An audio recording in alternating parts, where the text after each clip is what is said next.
அனைவருக்கும் வணக்கம். காசியில் இருப்பது விஷ்ணு கையா. இந்த தலத்துக்கு போய் நம்ம வழிபாடு செஞ்சோம் அப்படின்னா 7 தலைமுறைகளுடைய பூர்வ ஜென்ம பாவங்கள் கூட நீங்கும் அப்படின்னு காசிக்கு நிகரான ஒரு கோவில் நம்ம தமிழகத்தில் இருக்குங்க.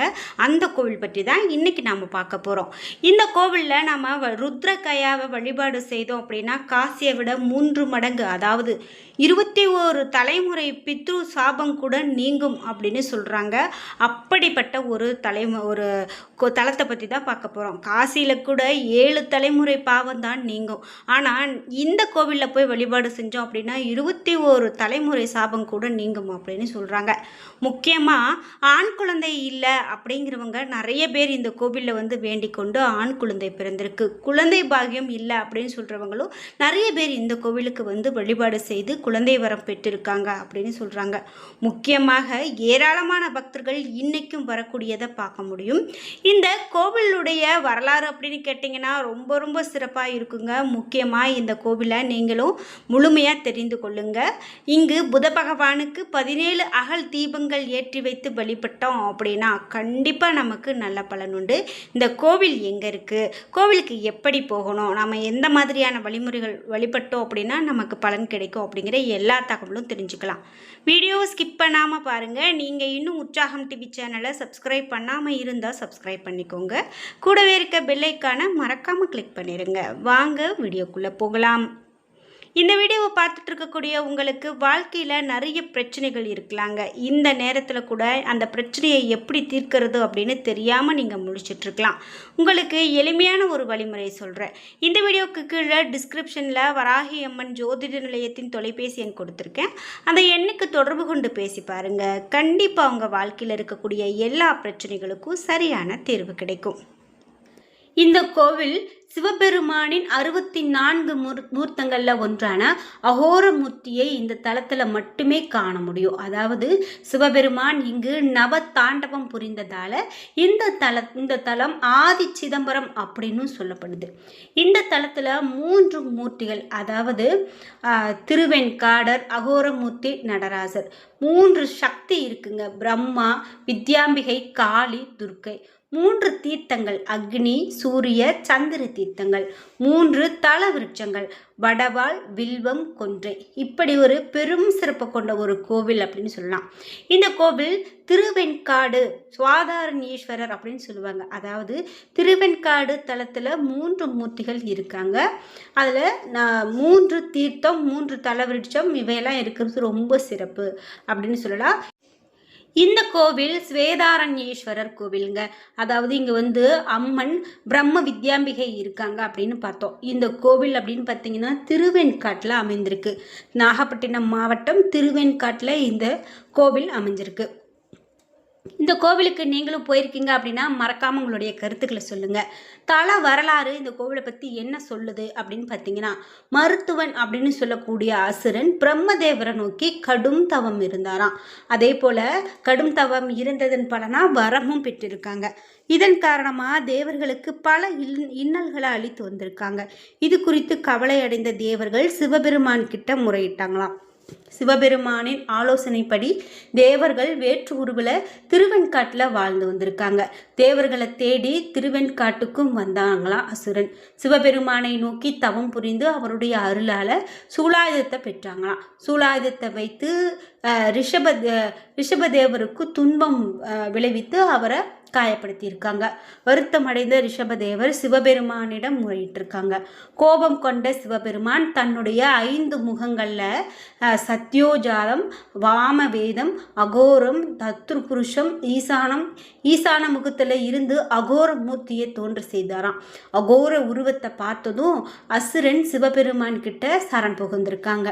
அப்படி சரணடைந்த அசுரனை அகோர மூர்த்தியின் காலடியில் இன்னைக்கும் நம்மளால் பார்க்க முடியும். இந்த கோவிலுக்கு போனால் ஸ்வேதாரண்யேஸ்வரர் கோவிலில் சுவாமி நிறுத்த மண்டபத்தில் காயம்பட்ட ரிஷப தேவரை காண முடியும் அப்படின்னு சொல்கிறாங்க. இந்த சுவாதாரண்யேஸ்வரர் நடுவில் இருக்கக்கூடியது தான் நிறுத்த மண்டபம், மகா மண்டபம், அர்த்த மண்டபங்களோடு கூடிய பெரிய சன்னதி இருக்குங்க.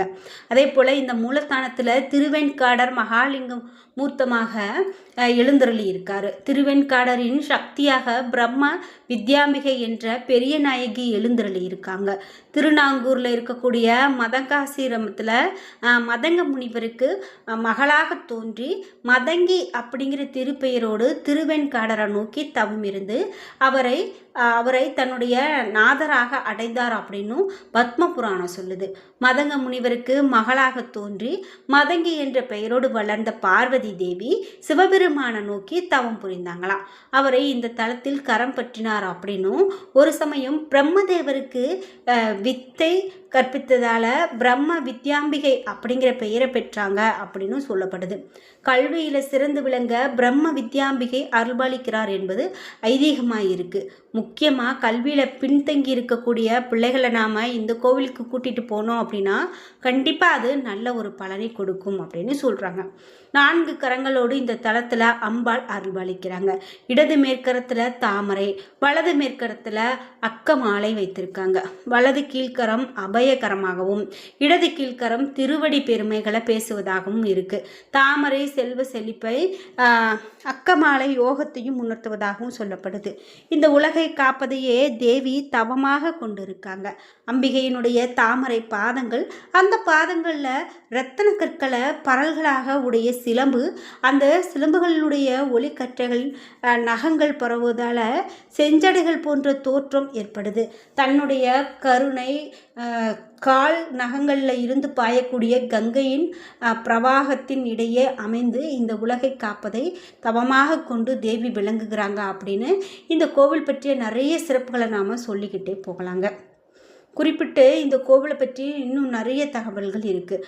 அதாவது அப்பர், சுந்தரர், மாணிக்கவாசகர், திருவாசகர் ஆகிய 4வரும் பாடப்பெற்ற தலம் இந்த தலம். 63 நாயன்மார்களில் ஒருவரான சிறு தொண்ட நாயனாருடைய மனைவி திருவெண்காட்டு நங்கை பிறந்த தலம் இந்த சிறப்பு திருவெண்காடு அப்படின்னு சொல்லலாம். இந்திரன், ஐராவதம், ஸ்வேதகேது, ஸ்வேதன், மகாவிஷ்ணு, சூரியன், சந்திரன், அக்னி ஆகியோர் இங்கே இருக்கக்கூடிய மூலவரை வழிபட்டிருக்காங்க. இந்த கோவிலில் சந்திர தீர்த்தத்தின் அருகில் இருக்கக்கூடிய ஆலமரத்தில் அடியில் ருத்ரபாதம் பிரதிஷ்டை செய்யப்படுகிறது. சத்திய நல்விரதன் அப்படின்னு சொல்லக்கூடிய நாகையை ஆண்ட மன்னர், இவர் ஆட்சி காலத்தில் சாத்தம பிராமணர் ஒருவர் பசியோடு வந்த பிராமணருக்கு கல்லை கொடுத்துட்டாராமா. அதே போல் கல்லுண்ட பிராமணரை திருவெண்காட்டிற்கு அழைத்து வந்து அவர் செய்த பாவத்தை கழுவ துணை செய்தாராம் சத்திய நல்விரதன். பிறகு தன்னரசை மகன்கிட்ட விடுத்து திருவெண்காட்டிலேயே தங்கி வழிபாடின்றி இறையருள் பெற்றார் அப்படின்னு சொல்லப்படுது. இப்படி நிறைய ஒரு புராணங்களை கொண்டு இருக்கக்கூடிய கோவில் அப்படின்னு சொல்லலாங்க. இந்த கோவில் ஆவணியில் நடராஜுக்கு மிக பெரும் அபிஷேகங்கள் நடக்கும். ஆடியில் பட்டினத்தாருக்கு சீவ தீட்சை அளித்தாலும் அம்பாளுக்கு ஆடிப்பூரம் 10 நாள் உற்சவமாக ரொம்ப சிறப்பாக நடக்கும். அதே போல் புரட்டாசியில் தேவேந்திர பூஜையும் நவராத்திரி விழாவும் ஐப்பசியில் கந்த சஷ்டி விழாவும் இந்த கோவிலில் ரொம்ப சிறப்பாக இருக்கும். குறிப்பாக இந்த கோவில் எங்கே அமைந்திருக்கு அப்படிங்கிறத நான் தெளிவாக சொல்லிடுறேன். நாகை மாவட்டம் சிறுகாலியில் இருந்து பூம்புகார் செல்லக்கூடிய வழியில் 15 கிலோமீட்டர் தூரத்தில் திருவெண்காடு கோவில் இருக்குது. சிறுகாலியில் இருந்து 17 கிலோமீட்டர் தொலைவிலையும் இருக்குது. கும்பகோணம், சிறுகாலி, தஞ்சாவூர் ஆகிய இடங்களில் இருந்து பேருந்து மூலமாகவும் செல்லலாம். மயிலாடுதுறையில் இருந்து மங்கை மடம் செல்லக்கூடிய பேருந்துகள் இந்த கோவில் வழியாக செல்லும் அப்படின்னா அது மிகையாகாதுங்க. அவ்வளவு பெரும் சிறப்பை பெற்றிருக்கக்கூடிய கோவில் அப்படின்னு சொல்லலாம். என்ன நண்பர்களே, இன்றைக்கி வீடியோவில் 21 தலைமுறை பாவத்தை போக்கக்கூடிய மிக பெரும் சிறப்பை கொண்ட ஒரு கோவில் பற்றி நம்ம பார்த்து தெரிஞ்சுக்கிட்டோம். இந்த வீடியோ கண்டிப்பாக உங்களுக்கு ரொம்ப பயனுள்ளதாகவும் பிடித்ததாகவும் இருந்திருக்கும். வீடியோ உங்களுக்கு பிடிச்சிருந்தா லைக் பண்ணுங்கள், ஷேர் பண்ணுங்கள், கமெண்ட் பண்ணுங்கள். நீங்கள் இன்னும் உற்சாகம் டிவி சேனலை சப்ஸ்கிரைப் பண்ணாமல் இருந்தால் சப்ஸ்கிரைப் பண்ணிக்கோங்க. கூடவே இருக்க பெல்லைக்கான மறக்காமல் கிளிக் பண்ணிடுங்க. அப்போ தான் நாங்கள் போடுற இது போன்ற பயனுள்ள வீடியோக்கள் உடனுக்குடன் உங்களுக்கு நோட்டிஃபிகேஷனாக வந்து சேரும். நன்றி வியூவர்ஸ். இந்த மாதிரியான கோவில்கள் பற்றி உங்களுக்கும் தெரியும் அப்படின்னா மறக்காமல் கமெண்ட் பாக்ஸில் பதிவிடுங்க. இன்னும் நிறைய கோவில்களும் கதைகளும் நம்மளுடைய உற்சாகம் டிவி சேனலில் இருக்குது. மறக்காமல் உங்களுடைய நண்பர்களுக்கும் உறவினர்களுக்கும் இந்த சேனலுடைய லிங்கை நீங்கள் ஷேர் பண்ணிவிடுங்க. கண்டிப்பாக அனைவரும் பார்க்கட்டும். இந்த வீடியோவை இதுவரைக்கும் பார்த்ததற்கு நன்றி.